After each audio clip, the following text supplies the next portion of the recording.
How 4 bytes can give you root on Linux, CVE 2026-31431 explained. Have you ever seen a Linux exploit that is so simple, so clean, and so reliable, that it almost feels like it should not exist?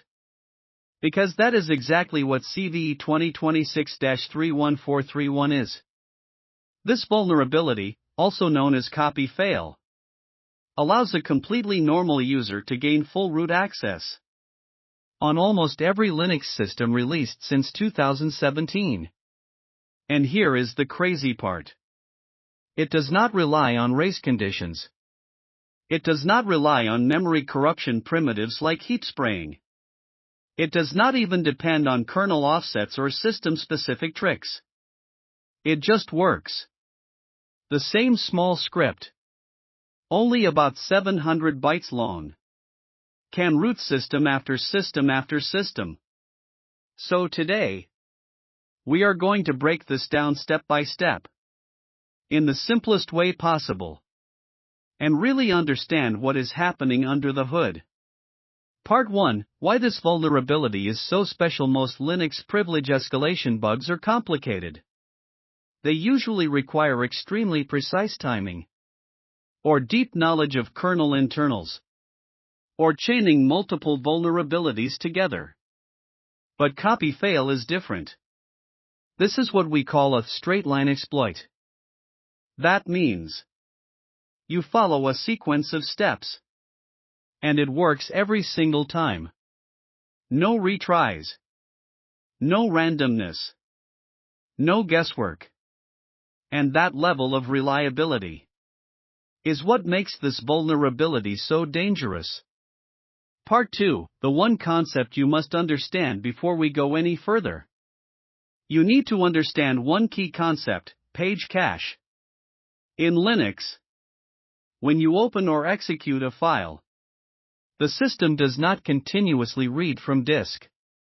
Instead, it loads the file into memory and keeps it there for faster access. This in-memory copy is called the page cache. So think of it like this: the file on disk is the official version. The page cache is the working copy in memory. And here is the important detail: programs do not usually execute directly from disk. They execute from this in-memory copy. Now add one more important detail. The page cache is shared. That means if multiple processes access the same file, they are all using the same cached memory. And this is exactly where things start to break. Part 3: The critical insight. Here is the core idea behind copy fail. This exploit does not modify files on disk. Instead, it modifies the page cache. Let that sink in for a moment. The actual file on disk remains completely untouched. Checksums remain valid. Security tools see nothing unusual. But the version of the file in memory has already been changed.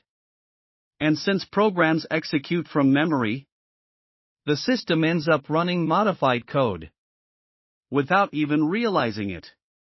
Part 4: How the attack works. Let's walk through the attack in simple terms. Step 1. The attacker opens a special interface called AF_ALG, which is a Linux kernel crypto interface.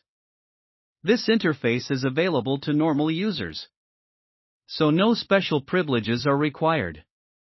Step 2. The attacker chooses a target binary. A common example is /usr/bin/su. This is a privileged program that runs with root permissions. Step 3. The attacker triggers a bug inside the kernel. This happens through system calls like senmsg and splice. These interact with a kernel module called aljuf_read. Part 5: The bug itself. The bug is not a typical memory corruption bug. It is a logic error. At some point, the kernel tries to optimize performance by reusing memory buffers. This is called an in-place operation. Instead of copying data around, it reuses the same memory region to make things faster. But because of incorrect handling, the kernel ends up writing data to the wrong memory location. And that location can be part of the page cache.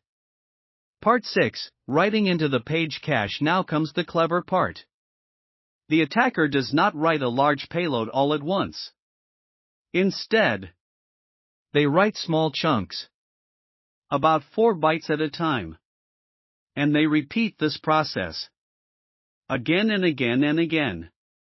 Slowly, they modify the contents of a cached executable file. For example, /usr/bin/su. But remember, this modification only happens in memory. The disk version is still clean. Part 7, the final step. Once the attacker finishes modifying the page cache, they simply execute the program. They run su. But now, the in-memory version of the binary has already been altered. So instead of running legitimate code, the system runs attacker-controlled code. And because su runs with elevated privileges, the attacker instantly becomes root. Part 8, why this is so dangerous. There are several reasons why this vulnerability is especially dangerous. First, it leaves almost no trace. The disk is untouched. File integrity checks pass. Logs often show nothing unusual. Second, it is extremely reliable. There is no race condition, no timing window, no randomness. Third, it affects a huge number of systems. Almost every Linux distribution since 2017 is potentially vulnerable. And finally, it breaks container isolation. Part 9, containers are not safe. Containers share the same kernel and the same page cache.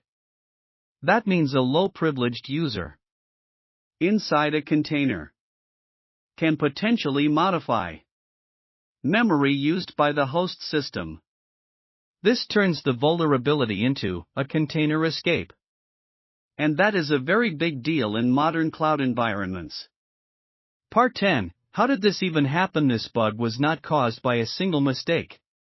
It was the result of multiple changes over time. In 2011, a feature was introduced for temporary memory writes. In 2015, AF_ALG was added, allowing user space to interact with kernel crypto. In 2017, an optimization was introduced to reuse memory buffers. Each of these changes made sense individually, but together, they created a path for writing into the page cache. And no one noticed for years. Part 11, final insight. This vulnerability teaches us something important. The most dangerous bugs are not always the most complex ones. Sometimes, they come from simple assumptions that no longer hold true. In this case, the system assumed that a write operation was safe, but it was not. Closing line. This exploit does not break Linux. It simply makes Linux believe everything is fine while running something completely different. And that is what makes it so powerful.